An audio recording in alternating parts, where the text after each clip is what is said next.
Buenas tardes, licenciada Susan. Voy a hacer mi video de auscultación cardíaca. Vamos a tener 4 puntos, que en el lado derecho vamos a tener el punto de la aórtica, en el lado izquierdo la pulmonar, debajo de la pulmonar la aórtica accesoria, debajo de eso vamos a tener la tricúspide y debajo de la tricúspide la mitral. Nuestro foco aórtico se va a encontrar en el segundo espacio intercostal derecho. Nuestro foco pulmonar se va a encontrar en el segundo espacio intercostal izquierdo. El foco aórtico accesorio se va a encontrar en el tercer espacio intercostal. Nuestro foco tricúspide se va a encontrar en el cuarto espacio intercostal. Y por último, el mitral se va a encontrar en el quinto espacio intercostal. Todos estos 4 se van a encontrar en el lado izquierdo.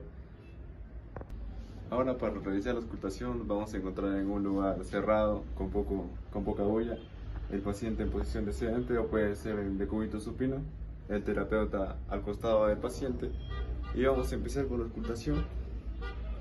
Primeramente empezamos por la aórtica, seguidamente pasamos a la pulmonar, luego bajamos hasta la aórtica accesoria, bajamos a la tricúspide y por último a la mitral. Y eso sería todo. Muchas gracias.